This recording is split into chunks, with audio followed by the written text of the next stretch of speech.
My name's Ben, and this happened about 3 months ago. I was working a late shift at a call center, the kind of job that just drains your soul. All I wanted to do was get home, collapse on my couch, and not talk to anyone for a week. But I had a problem, a big one. Odd. I had a job interview first thing the next morning, and my only good dress shirt was at the bottom of my hamper, a wrinkled mess. That's how I ended up at the 24/7 Suds Inn, Spin on 5th Avenue at 11:30 on a Tuesday night. 24/7 was a generous term. The sign on the door said it closed for cleaning from midnight to 5 a.m., so I was cutting it close. The place was empty, which was a relief. Just the low, steady hum of a few still-running machines and the flickering two bright fluorescent lights overhead. The air was thick with the smell of cheap floral detergent and hot, damp lint. It was the kind of place that felt forgotten, a liminal space where time just sort of stopped. I shoved my clothes into a washer near the back, fed it a stupid amount of quarters, and settled onto one of those hard, molded plastic chairs to wait. I scrolled on my phone, the silence feeling heavy and complete. That's why the first noise stood out so much. It was a faint, metallic click, like a latch releasing. I looked up from my phone, scanning the rows of silent, dark machines. Nothing, probably just the building settling, or my own washer switching cycles. I went back to my phone. A few minutes later, a flicker. The lights above the dryers dipped, just for a second, buzzing like angry insects before flaring back to their painful brightness. Annoying, but not exactly supernatural. Old building, bad wiring. I rationalized it away. My laundry finished washing. As I transferred my clothes to a dryer, I caught a flicker of movement in the long, grimy mirror that ran along the back wall. It was just a blur in the periphery, a dark shape shifting near the front entrance. I snapped my head around, my heart doing a little skip. The entrance was empty. The street outside was dark and still. Just my tired eyes playing tricks on me, projecting shadows where there weren't any. I started the dryer and sat back down, feeling a little stupid. But the feeling of being alone was gone. A low, almost imperceptible humming started. It wasn't the dryers. This was different, thinner, higher, almost like a voice, but without any words. A faint, whispering hum that seemed to be coming from everywhere at once. I stood up, my skin prickling. "Hello," called out. My voice was swallowed by the vast, quiet room. No answer. That's when I noticed the smell. Underneath the detergent and fabric softener was something new. It was coppery, like old pennies, and damp like soil after a heavy rain. It made the back of my throat feel dry.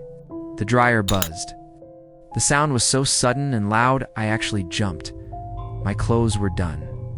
Thank God. I just had to grab them and get out of this creepy place. I walked over to the dryer, my footsteps echoing too loudly. I yanked the door open, the warm, clean smell of my t-shirts, a welcome relief. That's when I heard the first click. It came from directly behind me. I turned. The door of the dryer I'd just been using was shut. I hadn't closed it. I know I hadn't. My blood went cold. Another click to my left. Then another to my right. One by one, down the entire row, the latches on every single dryer door were snapping open. It was a slow, deliberate percussion, a wave of metallic clicking that rolled through the laundromat. My heart wasn't just pounding, it was trying to break out of my chest. My hands trembled so badly, I could barely make a fist. I watched, frozen in pure, undiluted terror, as every single dryer door, all 24 of them, began to slowly swing open. Not all the way, just a few inches. A row of dark, open mouths. And from within the dark drum of the dryer right in front of me, something moved. A long, pale finger caked in what looked like dirt, uncurled from the darkness, and hooked itself over the lip of the door. Then another. I couldn't breathe. I couldn't scream. I just stared. I didn't wait to see what came out next. I spun around and ran, bolting for the glass front door. I didn't look back. Fumbled with the lock, my slick with cold sweat hands slipping, finally wrenching it open and bursting out into the cool night air. I didn't stop running until I was 2 blocks away, leaning against a brick wall, gasping for breath. I never got my clothes. I went to the interview in a wrinkled shirt from the floor of my car, and shockingly, I got the job. I told myself it was a hallucination, A stress-induced panic attack. I almost believed it. But last night I was taking out my trash. As I lifted the lid of the dumpster behind my apartment building, that same coppery, damp earth smell washed over me. And sitting on top of the black bags neatly folded and still smelling faintly of my detergent was the dress shirt I'd left behind in that dryer. It's not over. It knows where I live. I think it just wanted to give me my shirt back. My name is Ben, and I was just trying to get through my shift. I work the overnight stock at a 24-hour grocery store called Gorcy's. One of those places that is all fluorescent lights and linoleum floors that still smell faintly of bleach no matter the hour. It was a Tuesday, or maybe a Wednesday. The days all blur together on the graveyard shift. My job was simple. Unpack boxes, stock shelves, and try to stay awake until the sun came up. The store was dead after 1 a.m. Just me, old Jerry on register, and the constant low hum of the freezers. The first thing that felt off was the sound. Or, more accurately, the lack of it. Around 2:30 a.m., the hum of the freezers in the dairy section just cut out. It was so sudden, the silence felt like a physical pressure in my ears. I straightened up from stacking yogurt cups and listened. Nothing. Then, a faint wet crunch from 2 aisles over, like someone had just stepped on a stray piece of gravel. "Jerry?" I called out, my voice too loud in the unnatural quiet.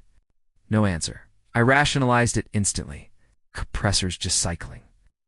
And Jerry's probably taking a smoke break out back. The crunch was probably just a bug. A big bug. I went back to work. But the unease stayed. A few minutes later, as I was wheeling my pallet jack toward the cereal aisle, I saw it. A flicker of movement in my peripheral vision at the far end of aisle 7. A dark, lanky shape that slid behind a display of canned soup. My heart did a little stutter step. "Hello?" I called, my voice tighter this time. I walked down the aisle, my sneakers squeaking on the floor. Nothing was there. The soup cans were perfectly stacked. "You're sleep-deprived," I told myself. "Your eyes are playing tricks. It's just the shadow from the hand dryer in the bathroom." But then the smell started. The familiar scent of bleach and stale bread was suddenly undercut by something else. Something dank and earthy, like wet soil and old meat. It was faint at first. Just a hint that made my nose wrinkle. But as I turned into the pet food aisle, it hit me like a wall. I gagged, covering my nose with my shirt collar. That's when the lights above me flickered. Not a power dip, but a rapid, frantic strobing that made the bags of dog food look like they were jerking and twitching. My phone was in my back pocket. I fumbled for it, my hands already starting to tremble. No service. Just a single bar that flickered in and out, accompanied by a low, guttural, static hiss that seemed to emanate from the speaker itself. Pure, cold terror began to replace rational thought. My heart wasn't just beating, it was trying to hammer its way out of my chest.